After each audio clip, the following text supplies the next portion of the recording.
Ding dong ding doo ding dong ding dong ding doo. Welcome back to the Butter Bunch. My name is Jacob Butter, back again with another Dragon Ball What If discussion. The first tournament arc, coming straight after the restructuring of the story of Dragon Ball itself, is said to be the place that it started to propel into the phenomenon it was destined to become, which may well be one of the reasons why there's so many of these tournaments in the series to this day. Even before I made part 1 of this story, I knew the tournaments are not only a chance for one-on-one combat between both friends and enemies, but also a chance to show off the strengths, weaknesses, and growth of the characters in question. So I'm actually kind of glad that this just happened to be the first tournament arc, not only in the original, but also in my What Ifs. So, having still avoided watching Masako's version any further, I am once again putting my fears of accidental imitation aside and continuing to ponder the question, what if Chichi trained like Goku? In the last part, Chichi did indeed train exactly like Goku and Krillin did. Granted, with a little less success due to inexperience, but she was still able to move the rock. That was the condition, so she's allowed to take part in the 21st Tenkaichi Budokai with the boys. The group arrive and sign up, separating themselves from Master Roshi as he made his excuses. We all know what he was up to. Meanwhile, Chichi and Goku enthusiastically reunite with Yamcha, Bulma, Oolong, and Puar. Yamcha in particular expresses how impressed he is with a pair of them in their Turtle School attire that Master Roshi had just gifted to them, and how much he's looking forward to facing off against them. Goku then tries to introduce Krillin to him, but the young monk is dismissive of this group. Last thing he wants right now is more of Goku's friends competing against him. Krillin has found the other monks from his old dojo, the people who made him the person he was to that day, and their quips are just as degrading as in the original.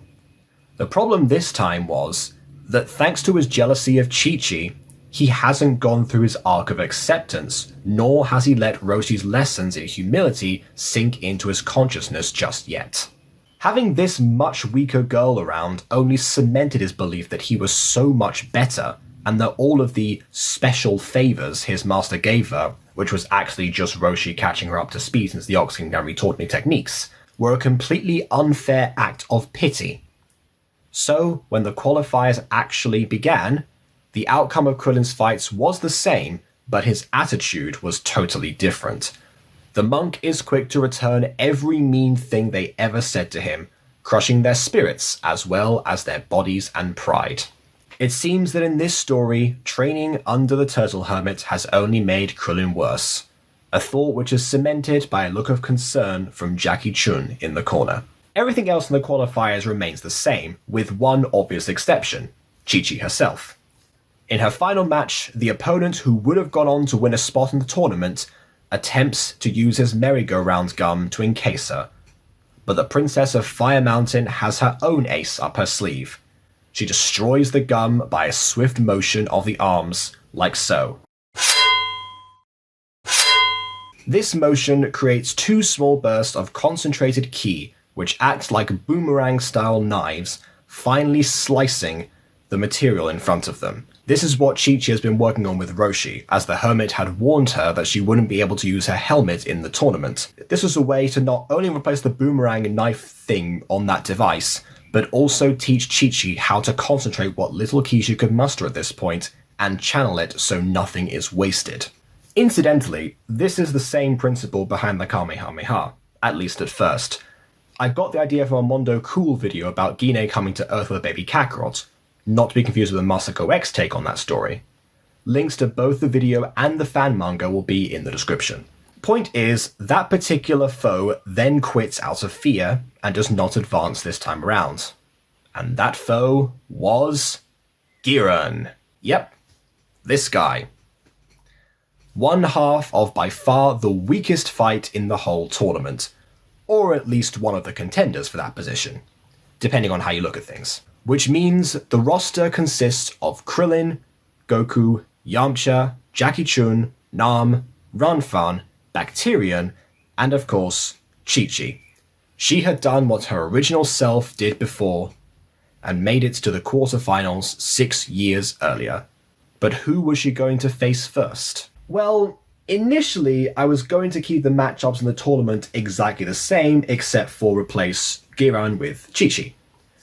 But I decided against this for two main reasons. Firstly, Chichi could easily pick a different number to Giran, shuffle the papers around up and down the urn, and change the entire formation.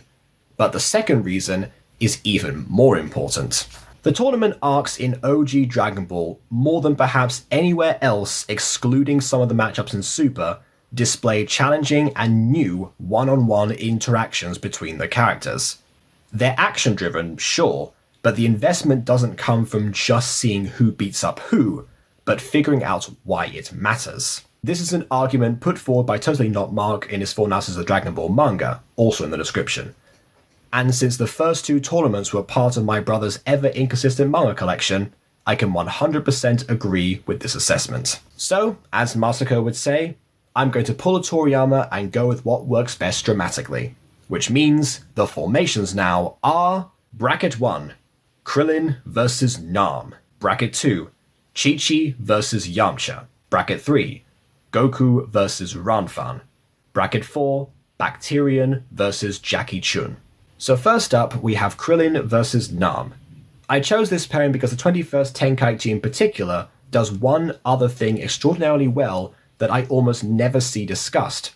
It actually makes us root against our main characters, especially Goku, multiple times. Nam is most noteworthy because his entire reason for coming to the tournament in the first place is to earn enough prize money to buy water for his village. He has by far the most noble cause for winning, and this directly puts the reader/viewers into an internal conflict.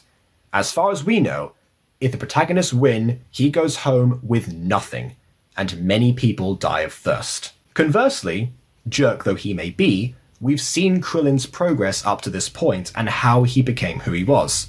We know what he has to prove and how much pride he has as a martial artist, that he is desperate to maintain because he doesn't know who he'd be if he can't become the best and eventually beat Goku. Careful, Krillin, your Vegeta's showing. This fight, of course, is still a spectacle for the audience, thanks to Nam's incredible focus and lack of concern for his opponent's taunts, and Krillin's talent, speed, and intelligence coming to the forefront. Unfortunately, though, this was not to last. Unlike when he fought Jackie Chun in the original semi-finals, the dignity of Nam was not left intact after his defeat, because Krillin couldn't read his mind and obviously didn't have the motivation of teaching any young wild students a lesson in humility. And thus, Nam is defeated and walks away, mourningly staring back at the sneering pipsqueak that had bested him. Next up is Chichi versus Yamcha, and this fight is somewhat the opposite to the previous one. It's a much more jolly affair, a reunion between two old acquaintances catching up and admiring how much the other one has progressed since their last encounter. Most of the compliments come from Yamcha though, which Chichi of course interprets as flirting, which in turn puts the former bandit off, blushing profusely at the mere notion and nervously glancing back at disgruntled Bulma at times. This idea, coupled with a new burst of confidence from Chichi, proves to eventually be his downfall as he is knocked out of the ring when the young girl trips him up and elbows him away. And so it's time for fight number 3, Goku versus Ranfan. Okay, this one's over pretty quickly. In case you don't remember, Ranfan's whole strategy involves taking off her clothes to distract her usually heterosexual male opponents, which in this instance becomes a case of dramatic irony. We all know from episode 1 of Dragon Ball that showing Goku your underwear does absolutely nothing. Apart from being momentarily confused and asking if he too was supposed to do this during the fight, before the announcer frantically stops him taking off his pants, Goku is unwavered by this, and pretty much knocks Ranfan out of the ring in about a minute or so. Fight number 4, Jackie Chun vs Bacterian, is also rather quick. But this is because Roshi doesn't want to come anywhere near his pungent adversary and resorts to the Kamehameha very quickly just to be done with the unpleasant affair. This causes Yamcha's suspicions to kick in, recognizing the technique are from the incident on Fire Mountain, like in the original. Not that he can do much about that at the moment. All Jackie Chun has to talk about is once again his concern for how the rest of the tournament would play out. Based on the outcomes of all the battles thus far, the first semi-final match was going to see two students of the Turtle School face each other, one gloating at the peak of his ego and confidence, and the other only beginning to tap into hers. The former completely self-assured, and the latter ironically echoing her classmates' previous desire of getting back at the one who had tormented her so. The roster is announced, even though everyone knew what was coming. Krillin and Chichi were the next to face off. And that is where we conclude things, for the time being. I must confess, after Masako beat me to part 1 and subsequently spent the whole December leaving this idea in a dusty trail, I was tempted to shelf this one permanently and do something else. Like that Gine one, for example, that someone suggested, where she gets kidnapped by slavers and thus survives the destruction of Vegeta. But this was a perfect chance to explore one of my favourite arcs of Dragon Ball ever, and I knew that the show must go on. And I have to say, after this part, I'm actually feeling a lot more confident about this story. I still haven't seen any of Masako's take beyond episode 1, like I've said before, but I'm going to guess it didn't turn out this way. It also made me realise how much my understanding of the world and characters of Dragon Ball has improved since I hesitantly started What Ifs of this nature back in 2020. We're close to 500 subscribers now, so maybe that Gine story can be a special of some sort, while this tale carries on through the mystical adventure we all know and love. But before any of that, let me know your thoughts by means of liking or disliking and leaving your comments on where the discussion could go. And also, subscribe if you want that Gine story sooner. Either way, I'm going to quickly show you the shirt that I'm wearing and say that I will see you soon enough for another Butter Punch video. Toodle pip.